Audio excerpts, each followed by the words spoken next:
करोतु भवती प्रार्थना। वक्रतुण्डमहाकाय सूर्यकोटिसमप्रभ निर्विघ्नं कुरु मे देव सर्वकार्येषु सर्वदा। सरस्वति नमस्तुभ्यं वरदे कामरूपिणि विद्यारम्भं करिष्यामि सिद्धिर्भवतु मे सदा। गुरुर्ब्रह्मा गुरुर्विष्णुर्गुरुर्देवो महेश्वरः गुरुः साक्षात् परं ब्रह्म तस्मै श्रीगुरवे नमः। ॐ सहना भवतु सहनौ भुनक्तु सह वीर्यङ्करवावहै तेजस्विनावधीतमस्तु मा विद्विषावहै। ॐ शान्ति शान्ति शान्तिः। हरिः ॐ श्रीगुरुभ्यो नमः। हरिः ॐ। धन्यवादः महोदय। धन्यवादः महोदय।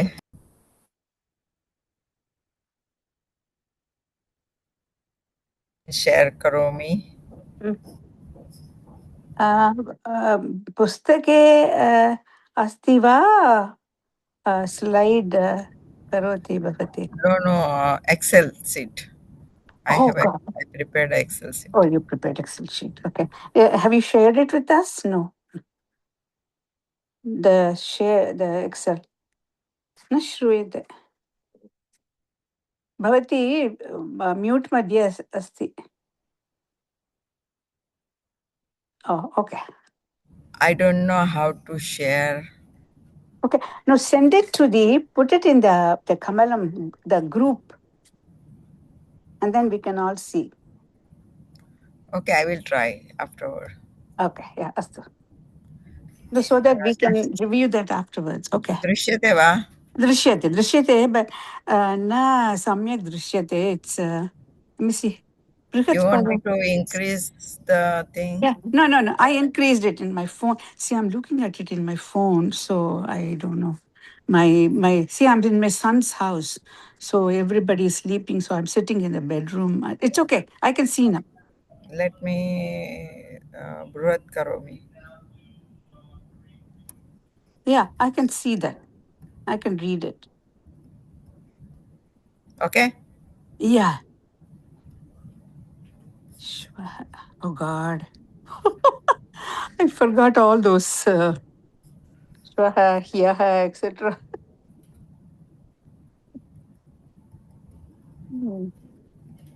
Okay. Okay, Bhavati this is Karotu. Samasaha. Okay. Vishalakshaha. Vishalam Vishalaha. No, Vishalam Aksham or Vishalau Akshau Yasya Saha. Vishale Akshe Yasya Saha. Bahuvrihi. Samanadikarana Bahuvrihi. Do we have to say it's a Prathama Vibhakti, but we don't have to say that, right? No, we don't have to say.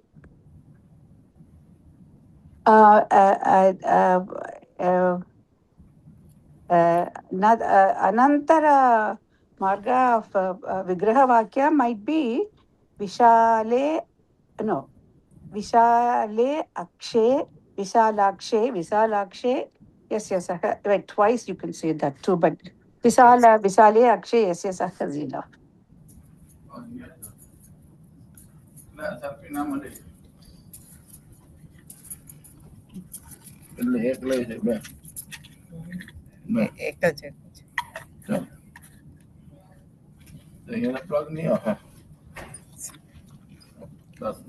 Okay.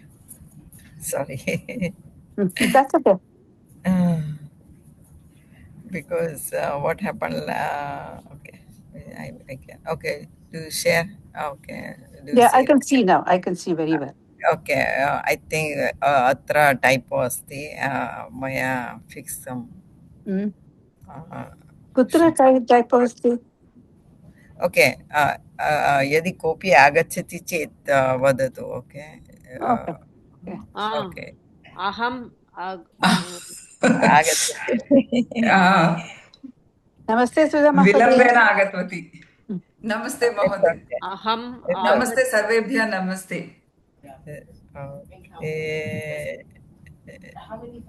नमस्ते सर्वेभ्यः Okay, idanim Ruku Mohode did first one.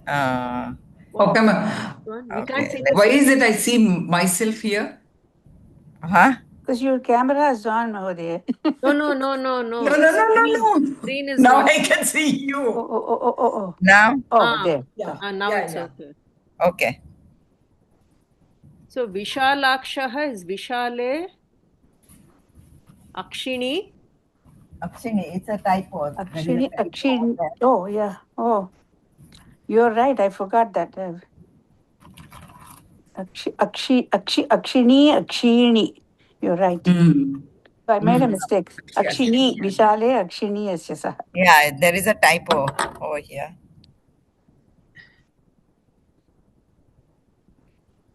अनन्तरं करोतु राजश्री महोदय.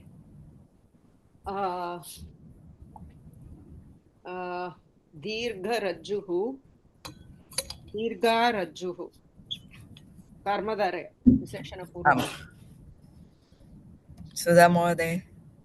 Jaladaha, this is Upapada. आम्. Jalat Jayate iti. Jaladaha. Is it correct? No. Na.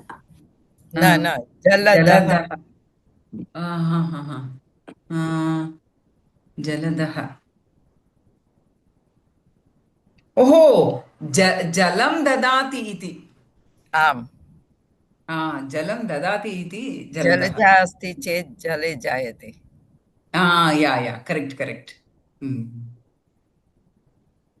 So समासपदं कथम् अस्ति? उपपदसमासः. No. Upapada. See, so jayate ityukte. So pankajam. Pankat No, jayate iti jalam pankajah. No. jayate iti. Right, pankajam.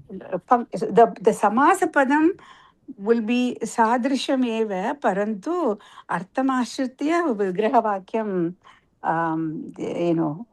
Yeah, but यदि जलजा अस्ति चेत् Jalaja, so jalam jayate. No, jalajam. पुष्पम् अस्ति चेत् then jalajam. पुष्पम् इति नपुंसकपदं.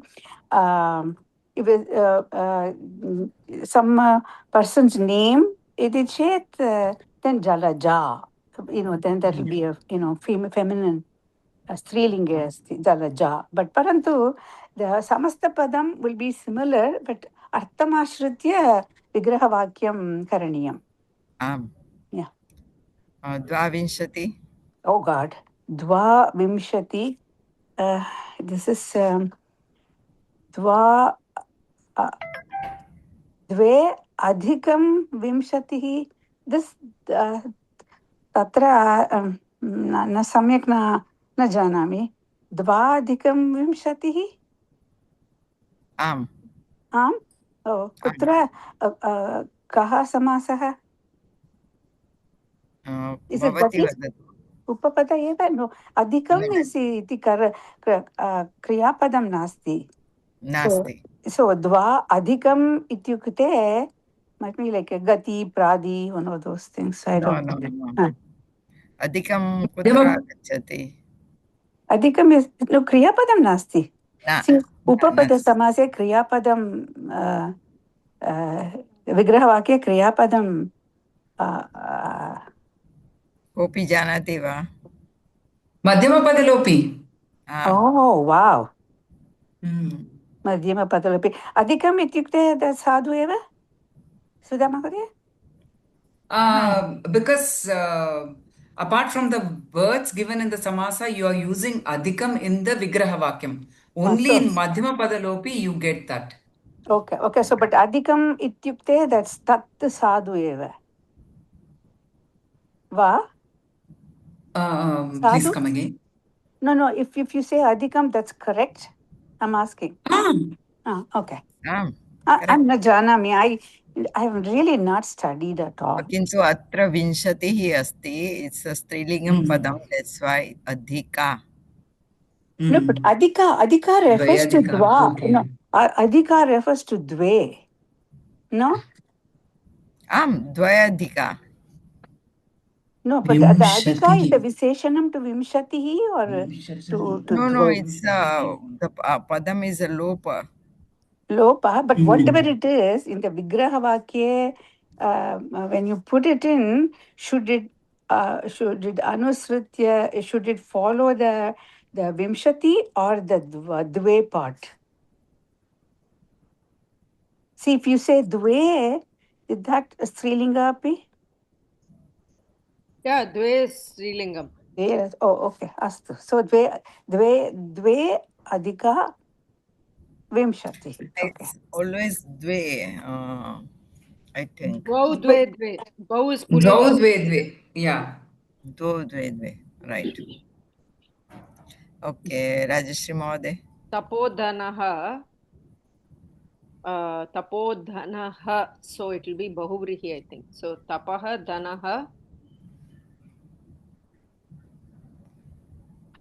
Tapaha. No, Tapaha Dhanam Yasya Saha. Tapodhanaha.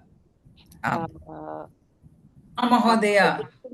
Tapaha Eva Dhanam also. No, but that will be Karmadharya. You can do it this way. Dhanaha iti. You can do it this way, depending upon how the artham and the sambandham and the right. Dhanaha. Tapaha Eva Dhanam. Tapo eva dhanam karmadharya. Yeah, then it's Sambhavana. Sambhavana. No, not Sambhavana. No, but if we say Samasta padam Tapaha will be Eva Tapodhanam. Dhanam, no, the thing is if it is. Oh, Tapodhanaha. Yeah. Got it. Yeah, No, that's if it why is it's Bahuvrihi. Bahuvrihi. Bahuvrihi. If it is Tapaha Mahodaya. Eva Dhanam, it will become Tapodhanam, not Dhanaha. Yeah, no. Yeah. No. What I was going to say was again, you can do it in two steps also. How? I'm saying do the Karmadharya and then put the Karmadharya and the Bahuvrihi. I mean, 2 steps. We don't need it, but Okay. tapas eva tapasaha eva dhanam tapodhanam yasya saha tapodhanaha. I mean, they don't need to do that, but I'm figuring it out in my brain to the concept. That's all. Okay, Sudha Mahode. Pratidinam is aveyi bhava samasaha. Dinam prati. Vipsarthaka. Is it Vipsarthaka? Vipsarthe. Vipsarthe. Yeah, Vipsarthe. Kaha vipsarte ityarte kaha? It repeats. Frequency? Aveyi bhava. No, but vipsartake ityukte kaha artha? Repetition. Repetition. Okay. V, it's like a victory. Vipsarte or eepsarte? V. V. Okay. Victory. Okay, bhavati karotu sanmitram. Sat mitram.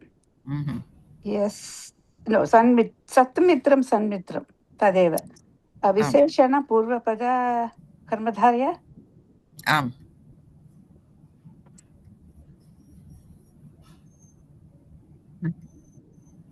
Okay. Samshayapannaha. Oh, apannaha is Tatpurusha. Some word it is. Some.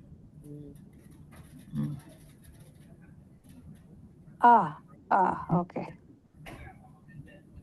I don't know if it is Dvitiya or Tritiya. Samshayam. Ahamapi tadeva chintayami. Dvitiya or tritiya. I think samshayam apannaha. Dvitiya. I think it is Dvitiya. Dvitiya. Samshayam.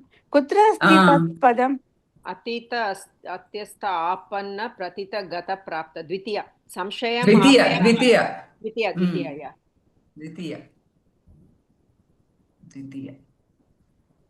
Dvitiya Tatpurusha. Yeah. Apanna. Sudha Mahode. Masavaraha. Sorry, apannaha is attained, no? Yeah, so it's not Bahuvrihi?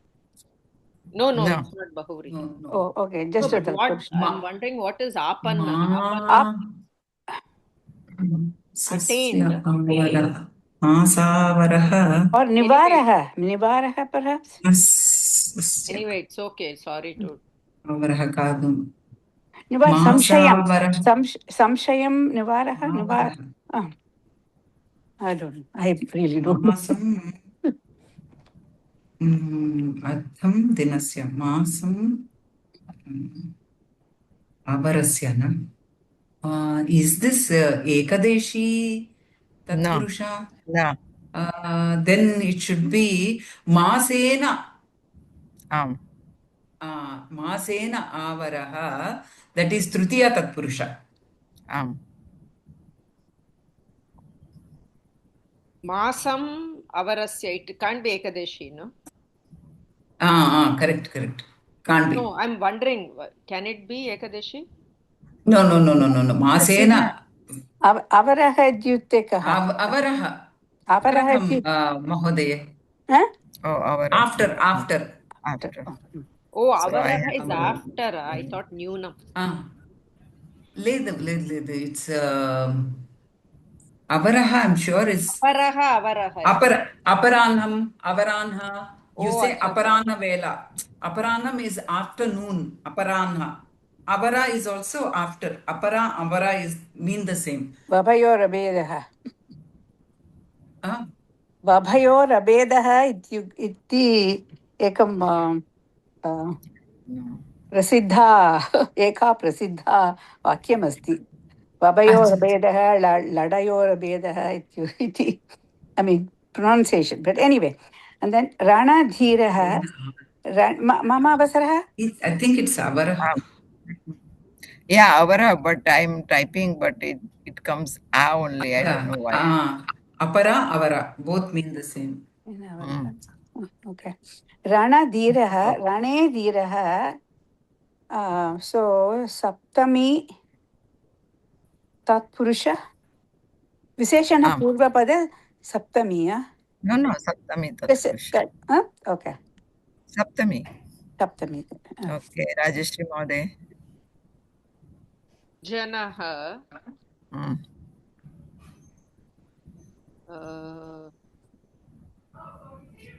My God, this is, I think, I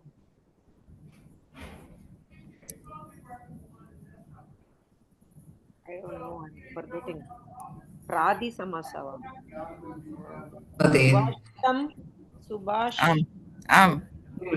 Subhashitam Janam. Subhashitam Janaha. No. Shobanaha Janaha. Shobanaha Janaha Sujanaha. Pradi.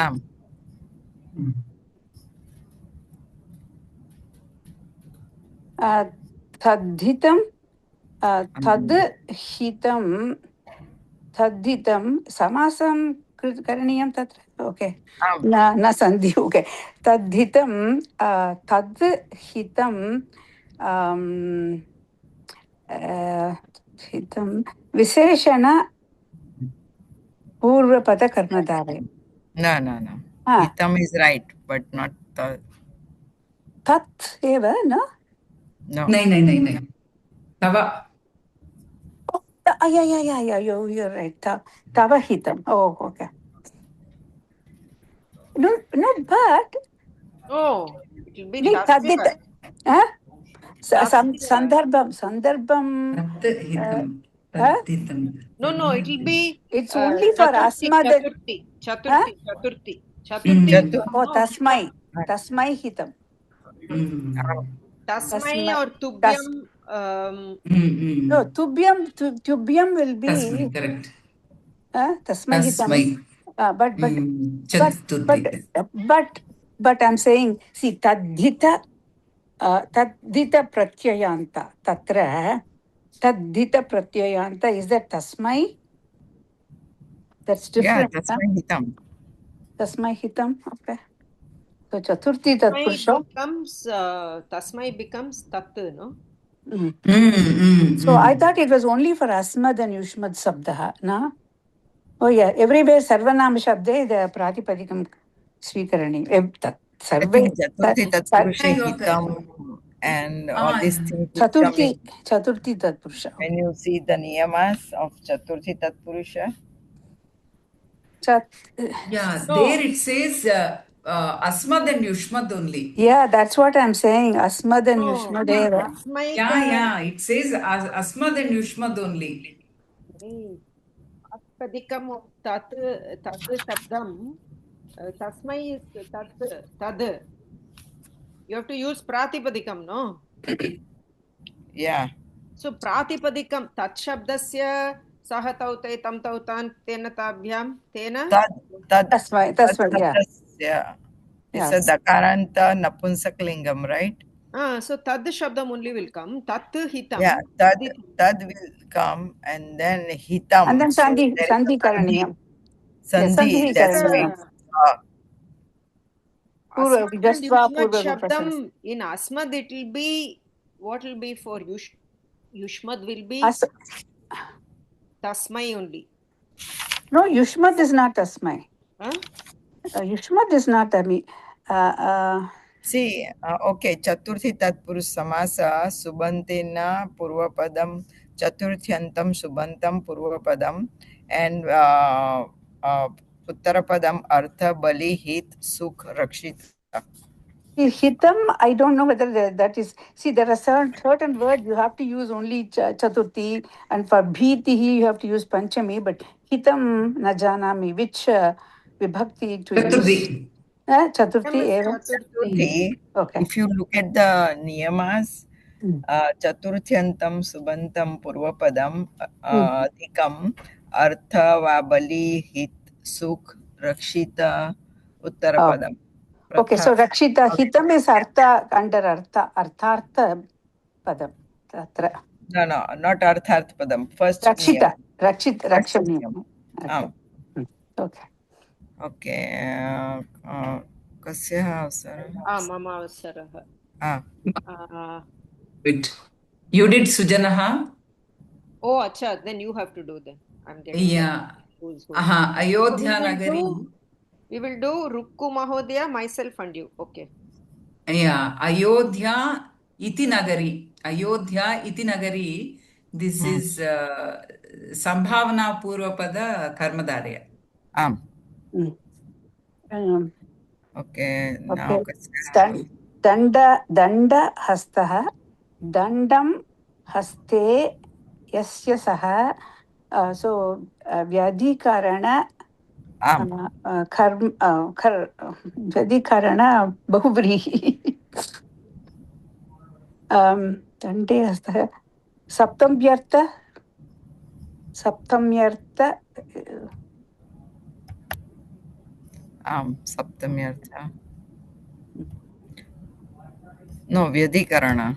Just Vyadhikarana. Vyadhikarana, okay. No, Vyadhikarana Bahuvrihi. But is Dandam, is it Dandam or Dandaha?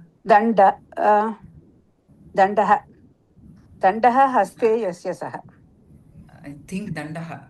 Dandaha, you're right. Dandaha Haste Yasya Maybe, I may be wrong. No, you're right. It's Dandaha eva. I don't know what happened. It does not come up.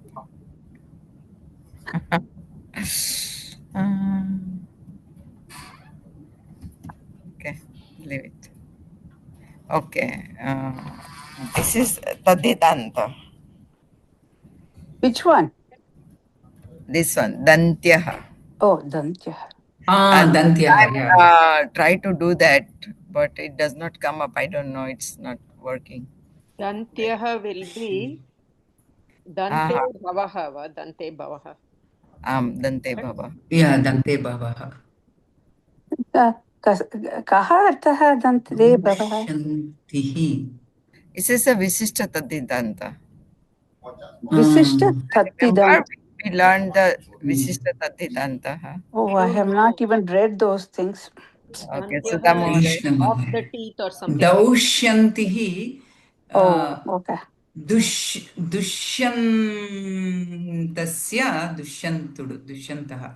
Dushyantasya apatyam puman. Tihi ityasti. Tihi, but it is It is also Visarga Asli. Dasharatihi api. But it is that, yeah, Dushyam okay. tasya apatyam puman. Okay. Okay. It is apatyarthaka. Apatyarthaka It is tattidanta. anti Three asti. also, no? Huh? Anti asti to It is pumansa Strilingam. agachati, right? What did Huh? I say? No, Apatyam? I'm just asking if it is Strilingam for Daushyanti, what will be the Strilinga word? Daushyanti. Dushyanti Apatyam is stri. Apatyam stri. dirgha ikaranta asti. So Dirgha Ikaranta. dirgha ikaranta. Oh, acha. Daushyanti, it will become okay. Yeah, yeah. Yeah. It will sound like Shatru Pratyaya. So, what do you think? It's a pumams or puman? Pumaneva. I feel it is Puman puman eva? only. Pumaneva. It's Puman. ekavachanameva. Daushanti is ekavachanam. Yeah. Daushantyah, Daushantihi, Daushanti, Guru, Guravah. No, Harihi, Hari, Harayah. So, Daushantyah. Okay. Okay. Vaishnavah. Vishnoho, Vishnoho,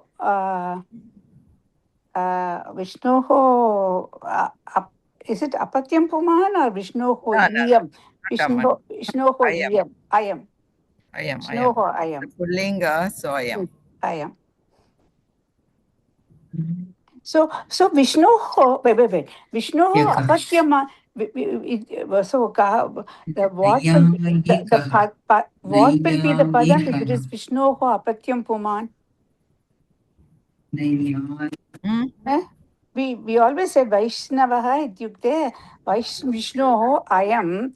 Parantu, what is the padam for Vishnoho apatyam puman? See, Manmataha Vishnoho putraha eva. So, tatra tasya nama derivative from Vishnuhu katam I think asti. it's a sambandharthak, right? Tatra Not sambandharthak. apatyarthaka. No. Tatra sambandharthaka. Parantu, if you want to say, why Vishnoho putraha apatyarthe katham karaniyam iti mama prashna. This is sambandharthaka, right?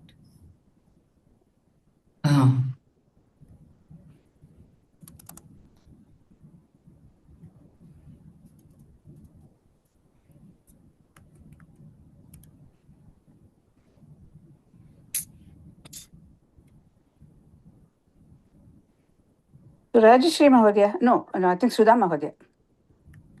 No. What is it? Oh. No, I don't know who it is. I think I spoke too soon.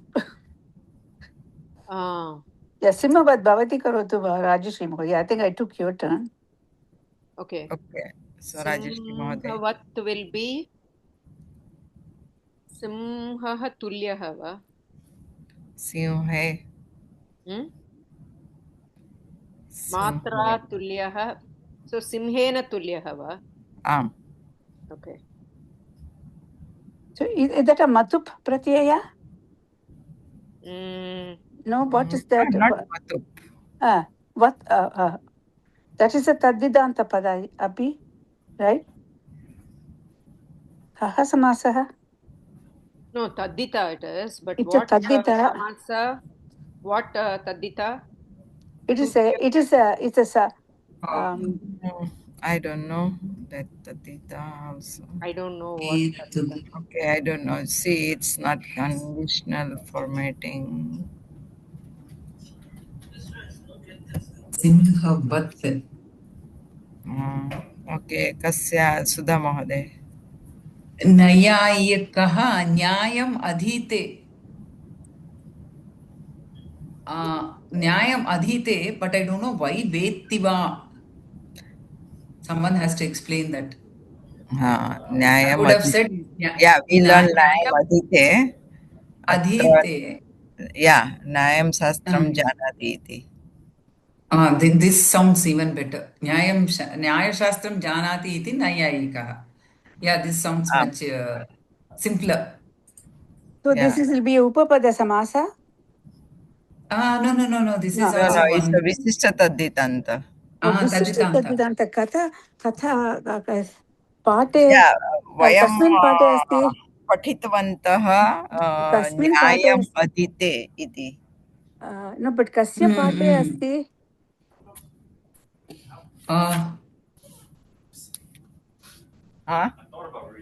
कस्य पाठनक्रमे अस्ति Okay, let me tell you. 1 minute. Give me a second. I will tell you. It's class 48. 48. Okay. I have to review so many things. I missed all the classes. Okay. रुको महोदय. शौर्यं शूरस्य भावः शूरस्य भावं शौर्यं. Yeah, that is also it's a taddidanta pada. कः भावार्थक. There are three. The tattidanta त्रिविधा अस्ति. त्रिविधा भवति. भावार्थक, सम्बन्धार्थक, and what is the other one? Apatyarthaka. See, this is not coming up. I don't know why. Okay. Atra kim karoti nijantam प्रयोगं करणीयम्. Oh my God. Dash कार्यक्रमे गीता गायति. श्वः वा? आम्. No, what? Can you give an example? I didn't get it. श्वः. श्वस्तनः I thought. श्वस्तनः कार्यक्रमे गीता गायति. I thought that. No, I think it's a taddita only. Taddita, not. It's a taddita only. Taddita. Nijanta nasti. Shwastanaha, I think. What is Shwastanaha? Right. It's a Visishta Tadditanta. Class 48. My God. Yeah. Shwastanaha. Oh God. I have to read so much. Karyakrame Gita Gayati. Kim Karniyam. Tanim Bahu Santushtaha. Swaha Karyakrame Gita Gayati. So it will be Shwastane Karyakrame va. Shwastane va. Shwastana Karyakrame. Shwastane. So like a saptami arte, like that time, that samaye, tat samaye. Oh God, I have to read so much. Shwastanaha, Shwaha Bhavaha. Okay. So idanim Sudha Mahoday. Mahoday, ekah prashna. Idanim Bahu Santushtaha. Mahoday, ekah prashna. स्वस्थने महाप्राण था और अल्प प्राण था. स्वस्था. No. स्वस्थ. Okay. अस्तु. अहं पश्यामि. तत्र दृश्यते. किं करणीयं महोदये? Okay. The word is grame sthita. I don't know why you can see. Oh, grame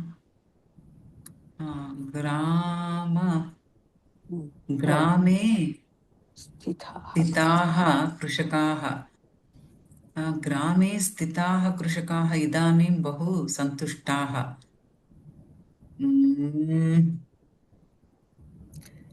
ग्रामे स्थितान्त, right? Tadditanta. So grame sthita tadditanta kim asti?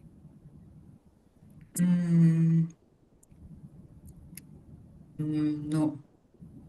It's beyond me now. I think grame sthita. Gramasthaha? No. Sthitaha. Oh my God, this is difficult. Try to. Graminaha. Graminaha, graminaha na. Is it graminaha?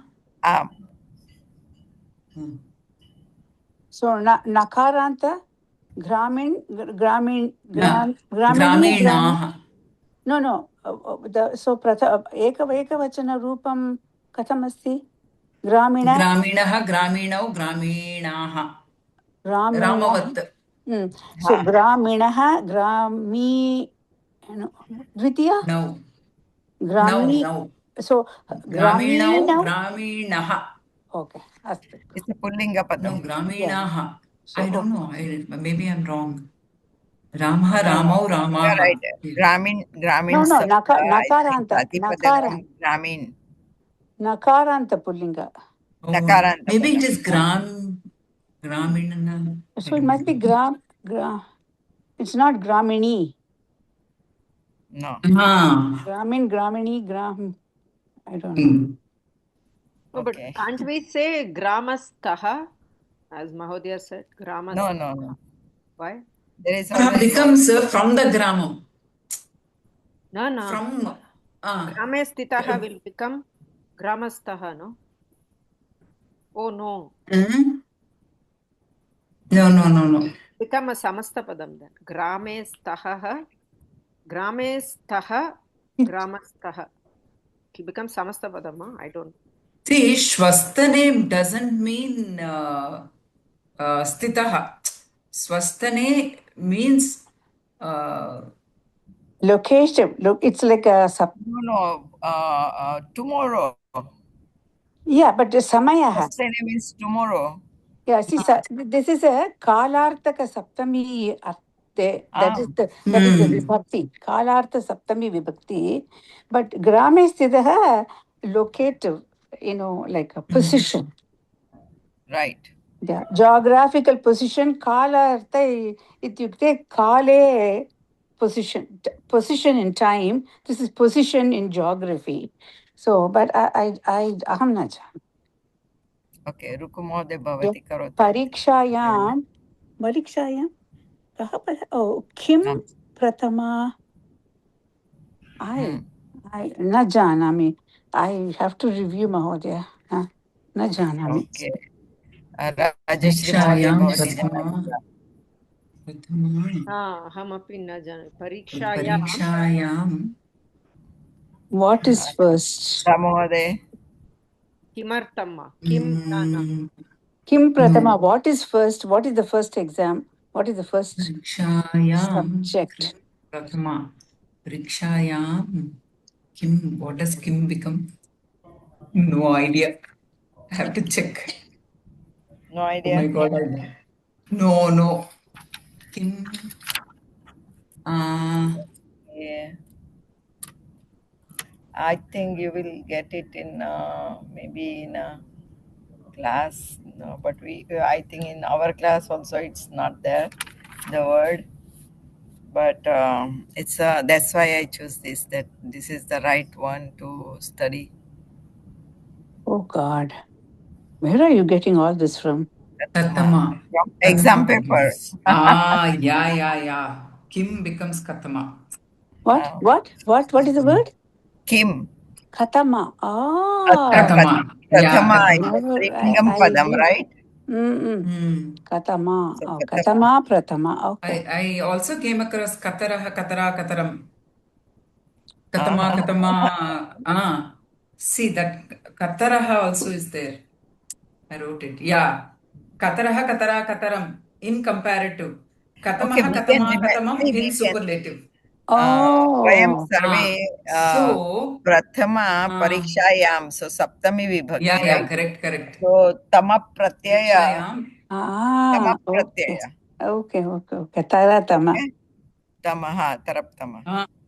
So, you see, when the Pratama Saptami Vibhaktiya asti chet, Chintaniyam, Taratama, see, comparison. So Chintaniyam. that's the clue. Saptami vibhakti. Yeah. And So, prathama, both. Parikshayam Katama, Pratama. So, first. Karoti. Okay. Oh, yeah, makes sense. Narishu Sita Pavitra Narishu. Then it will be Pavitratama. Pavitratama.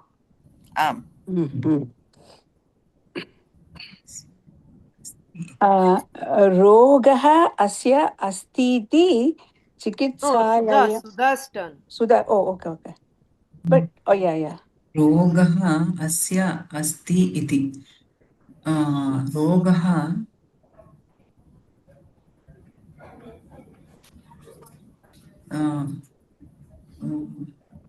रोगिणः न is इट् रोगिणः चिकित्सालयम् आगच्छत् रोगः अस्य अस्ति इति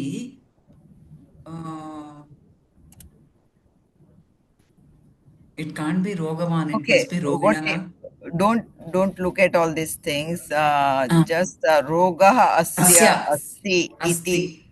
iti. Rogi Gunah asya asti iti.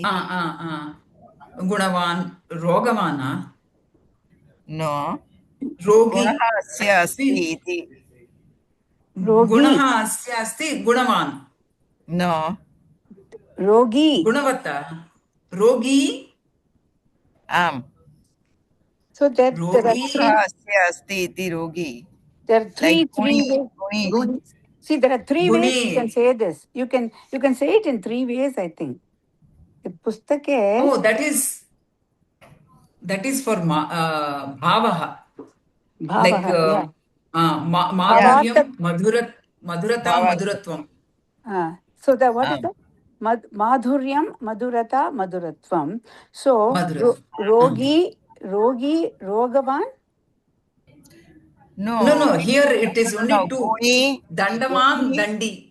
Oh, Dandavan Gunini. dandi dhanavan Gunini. dhani. Do you remember?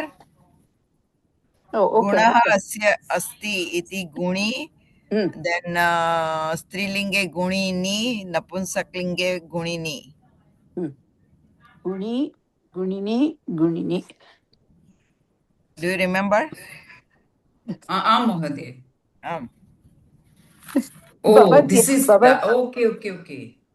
Right. I thought it was like dandi, dandavan, dhani, dhanavan, guni, gunavan. I was thinking of that. Yeah. Gunah asya asti iti class number Matvarthiya. This is Matvarthiya. Class 47. Okay. मम अवसरः किं छात्रः सदा अन्तर्जालम् उपयुङ्क्ते छात्रः सदा only other word I know is सर्वदा but परन्तु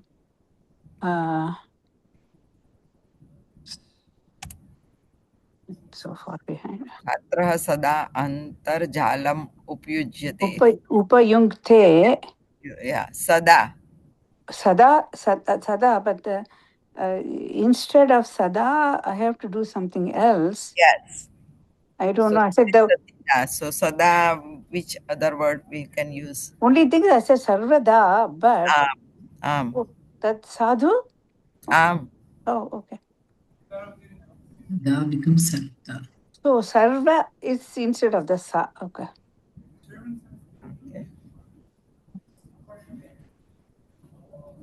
Is that a tadita, sarvada? Yeah. If you can look at the 48th class, Kechan Sarvanama Pragdeshya Tadvita Avyayam. My God. Tatra Sarvada Shabda Asti. Abhayatya. It's Akila Mahodiya's class, right? See, Dva Hil Pratyaya Saptami Arthe Kalvachakebhya Da Danim. So Yada Kada Tada Ekada Sarvada Idanim Tadanim Tada Tatra Iti Diyate. Oh. Okay.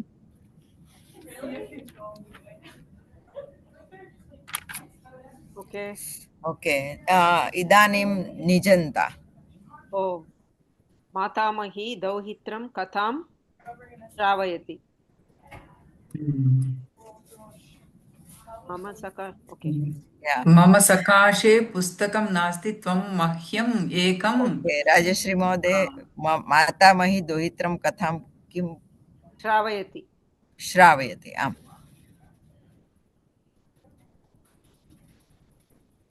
Okay. Dasyati. Mama सकाशे पुस्तकं नास्ति त्वं मह्यम् एकं दास्यति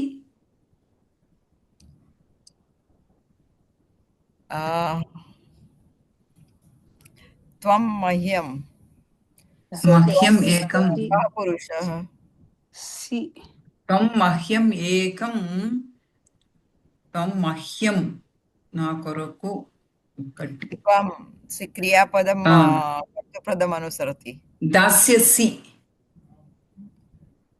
न निजन्ते किम् अस्ति दा धातु आकारान्त धातु अस्ति चेत् Nijantas have not touched at all. So C दा धातु ज्ञा धातु अस्ति चेत् पकारस्य आगमः अस्ति राइट दाप दाप आम् दापि दाप so pratipadam is dapi dapi but then it becomes dapa दाप्यसि दापयति ओ प्रथमपुरुषे दापयसि दापयति किन्तु दापयति अत्र किम् अस्ति दापयसि त्वं मह्यम् त्वम् एकं अस्ति सो कः लकारः अस्ति त्वं मह्यं दा ओ मह्यं दा it becomes अहं चतुर्थी लकार कथं भवति अत्र पुरुषः नाट् लकार पुरुषः नो नो लकार लकार lakara is isn't it because just da is lakara dhatu so huh? we have to put the nijantam rupam so should be nijantam lot should be lot kriyapadam dapaya आम् okay. मह्यम् एकं oh, why can't दापय we take okay lot why can't we take lot tvam mahyam ekam dapayatu दापयतु is a prathama purush ekvachanam दापय so madhyama purush ekvachanam dapayah lot is dapaya is it आम् oh acha okay lot is dapaya okay नहीं दापय मध्यम पुरुष दापयतु is प्रथम पुरुष no see madhyama purusha lot lakara is dapaya दापयतु is prathama purusha dapaya is madhyama purusha ekvachanam so we have to remember all these things also oh god I've yet to revise this okay ह्यः आचार्यः किं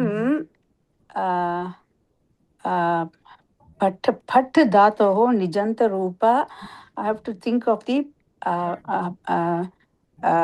लङ् लकार निजन्तरूपे लङ् लकार प्रथमपुरुष एकवचनं किं अपाठयत् आम् कृदन्तरूपाणि कीदृशम् आगच्छति what कृदन्तरूपाणि पठितवान् पाठितवान् आचार्यः पाठितवान् अहं पठितवान् I mean अहं पुल्लिङ्ग अस्ति चेत् अहं पठितवान् अहं स्त्रीलिङ्ग अस्ति चेत् पठितवती बट् आचार्यः किं पाठितवान् बिकास् पाठि इस् द धातु सो पाठितवान् सो अपाठयत् पाठितवान् नो पाठयत् पाठितवान्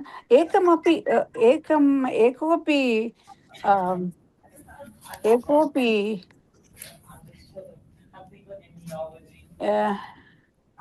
पदमस्ति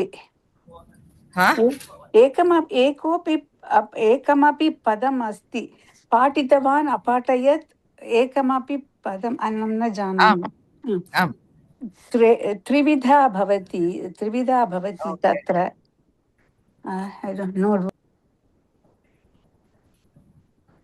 ओके इदानीं सुधा महोदय भवती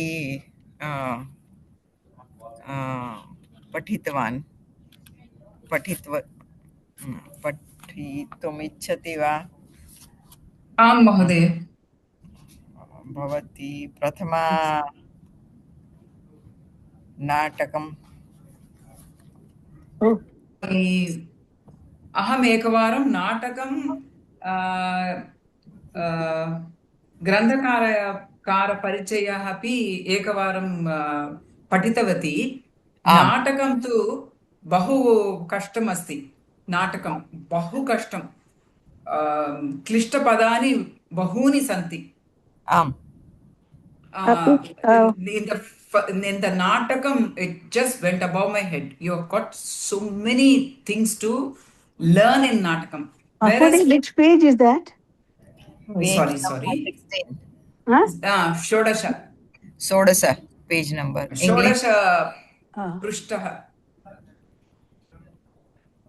But संस्कृत this, साहित्य परिचयं नाटकं वयं huh, किं करणीयम् ऐ थिङ्क् वयं जस्ट् पठनीयं दिस् काव्य द्विविधं don't mm, go to the नाटकं right okay, the actual natakam, where the dialogues are yeah given. don't go to actual natakam just read the Okay, what but is even here there is a lot to you. If we are asked to memorize, there's too much to memorize. yeah too much to memorize Too okay much. एकवारं अपि तु एकवारं let's all read. okay पठतु संस्कृतसाहित्यपरिचयः नाटकं काव्यं द्विविधं श्रव्यं दृश्यं चेति रघुवंशादीनि श्रव्यकाव्यानि शकुन्तलादीनि दृश्यकाव्यानि Shakuntala. Shakuntala. शाकुन्तलादीनि दृश्यकाव्यानि दृश्यकाव्यानां रूपकम् इति नाम रङ्गे नटैः नटीभिश्च यत् प्रयुज्यते तत् रूपकं रूपके दशभेदाः सन्ति ते नाटकं प्रकरणं भाणः प्रहसनं डिमः व्यायोगः समवकारः वीधिः अङ्गः ईहामृगः चेति नायकस्वभावभेदेन वस्तुभेदेन रसभेदेन अङ्गसङ्ख्याभेदेन च एतेषां रूपकाणां भेदः किन्तु अधुना व्यवहारे सर्वाणि रूपकाणि नाटकानि इत्येव कथ्यन्ते आम् सो अत्र वयं जानीमः काव्य द्विविधानि रैट् काव्यं द्विविधानि द्रव्यम् एण्ड् दृश्यं श्रव्यं दृश्यं दृश्यं वयं मनसि स्थापयितु रैट् एण्ड् दृश्यकाव्यं इस् अ शकुन्तलादिनी एण्ड् श्रव्यकाव्यं रघुवंशादिनी परीक्षायां ते पृच्छन्तु रूपकं नाम किं तत्र अपि दे आस्क् देट् रटेः रङ्गेः नटेः नटीभिश्च यत् प्रयुज्यते तत् रूपकम् तत्र कति भेदाः सन्ति 10 भेदाः सन्ति तत् अपि मनसि स्थापयामः स्थापनं कर्तुम् अर्हति प्रयत्नं कुर्मः प्रयत्नं कुर्मः reading itself is so difficult. Okay, do Just you want reading to itself is so Mode? difficult.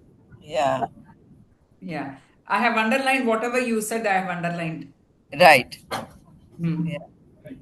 Okay, रुको महोदय भवती पठति वा अस्तु महोदय नाट्यशास्त्रम् इति एकः प्राचीनग्रन्थः 200 वर्षेभ्यः पूर्वमेव भरताचार्येण कृतः अस्ति तस्मिन् ग्रन्थे सः नाट्यस्वरूपं नाटकलक्षणं च सम्यक् उक्तवान् धनञ्जयः नाम पण्डितः दशरूपकम् इति ग्रन्थं विलिख्य रूपकाणां परिचयं कारितवान् सो ततः अत्र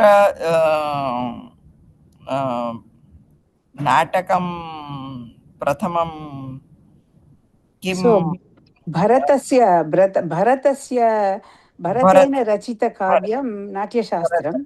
किन्तु यदि 10 रूप्यकं नाटकं विषये प्रश्नम् आगच्छत् चेत् So Dhananjaya. Dhananjaya. Okay. Remember these two things in Okay. this. So Natyashastram, then Dasharupakam. That's okay.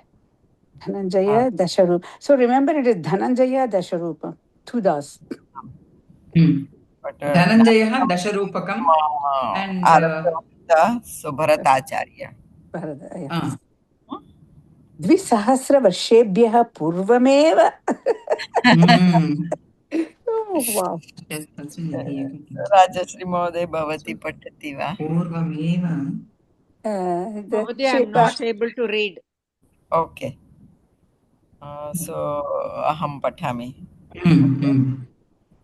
प्रथमं कविना गद्यपद्ययुक्तः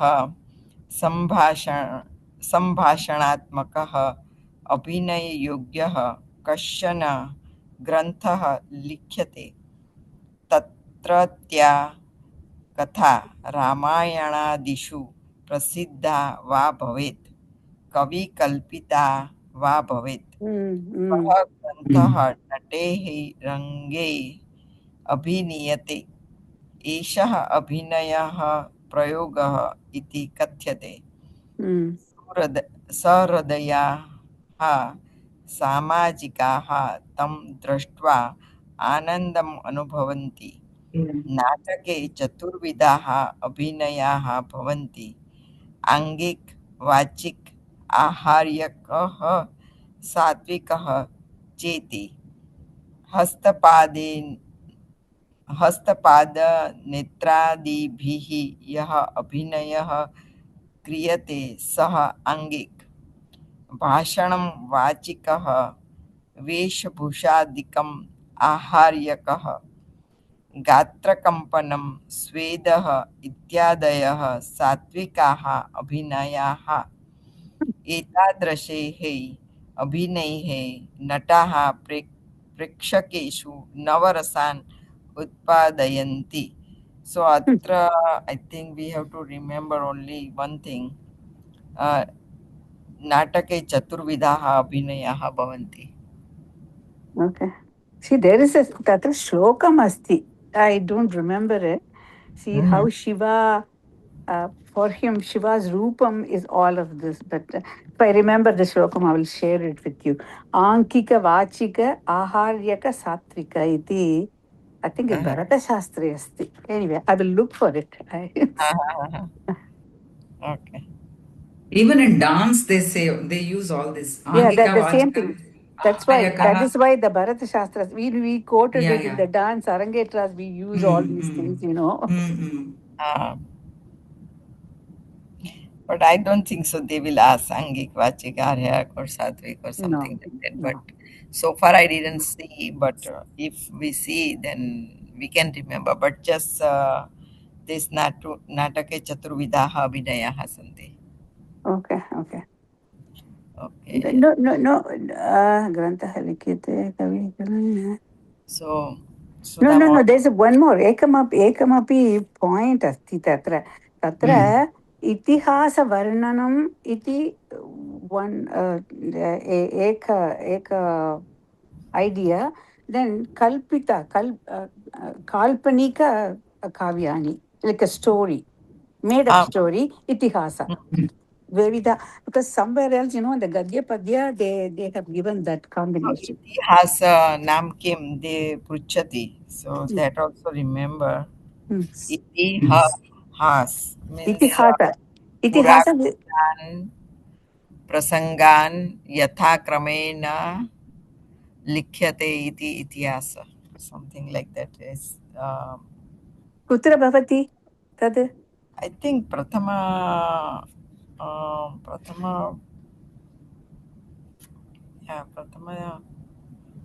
Patheshu, I think where I say so. I saw somewhere, but I also don't remember. See, actually, the definition itihasa means it happened like this. That is the meaning of the word itihasam. But anyway, so that is why Ramayana and Mahabharata are considered itihasam. It happened and then contemporaneously written down. So So Sudha Mode Bhavati Patati va? संस्कृतनाटकेषु प्रथमम् एकं मङ्गलपद्यं भवति। नान्दी इति तस्य नाम। तदनन्तरं सूत्रधारः प्रविशति। सः नाटके अभिनेष्यमाणायाः कथायाः सूचनां ददाति। तदनन्तरं नाटकस्य प्रारम्भः भवति। संस्कृतनाटके उत्तमजनाः संस्कृतेन, नीचजनाः स्त्रियः च प्राकृतेन भाषन्ते। रङ्गे जलपानं भोजनम् अग्निः युद्धम् इत्यादिकं न दर्शनीयम् इति नियमः अस्ति। नाटकस्य अन्ते एकः श्लोकः भवति। प्रायः नायकः एव इमं श्लोकं पठति। अस्मिन् श्लोके लोकाः समस्ताः सुखिनो भवन्तु इत्येतादृशम् अर्थपूर्णं मङ्गलाशासनम् I feel it Shamsanam. should Mangala Shamsanam. I thought it should be Mangala Shasanam. Anyway, I think both Mangala are fine. Shamsanam Bhavati. Asya Shlokasya Bharatavakyam iti nama. See, here I feel everything is important. Yeah, atra dve vishayaः शृणोतु। संस्कृतनाटकेषु प्रथमम् एकं मङ्गलं पद्म भवति, तत्र नाम किं? नान्दी। नान्दी। Okay. अन्ते श्लोकम् अस्ति, स नायकं वदति, सो तत्र नाम किं? मङ्गलाशंसनम्। एंड अस्य श्लोकस्य नाम भरतवाक्यम्। पुनरेकवारं वदतु कृपया। पुनः that संस्कृत नाटकेषु प्रथमं मङ्गलं पद्मं भवति, तस्य नाम नान्दी। एंड अन्तिमे नायक एकं श्लोकं भवति अर्थपूर्ण मङ्गलाशंसनं, तत्र नाम भरतवाक्यम्। ओके, भरतवाक्यं तत्र वा? ओके, बिकॉज़ भरत आचार्येण कृतं प्रायः। That's why. ओके, रुकु महोदय, भवती पठति वा? नाटकं सङ्गीतेन युक्तं, गीतं वाद्यं तथा नृत्यं त्रयं सङ्गीतम् उच्यते. सो सङ्गीतम् इति just not sangeetam, it is geetam vadyam tada nrityamapi sangeetam iti uchyate. Ebihi tribihi yuktam natakam bahu janapriyam abhavat. Kavyeshu natakam ramyam ityuktihi prasiddha. Yadyapi loko bhinnaruchihi tadhapi natakam tan sarvan samaradhayati संतोषयति. संस्कृतसाहित्ये भासः, कालिदासः, शूद्रकः, हर्षः, भवभूतिः इत्यादयः प्रसिद्धाः कवयः नाटकानि रचितवन्तः। अन्तिमं सो अत्र वयं जानीमः नाटकं मीन्स् त्रिविधं संगीतम् उच्यते, तत्र गीतं वाद्यं नृत्यम्। उदाहरण रूपेण अधः कश्चन नाटकभागः दत्तः अस्ति। एषः भागः कालिदास विरचितानि अभिज्ञानशाकुन्तल नामकात् नाटकात् उद्धृतः। अहं न जानामि ते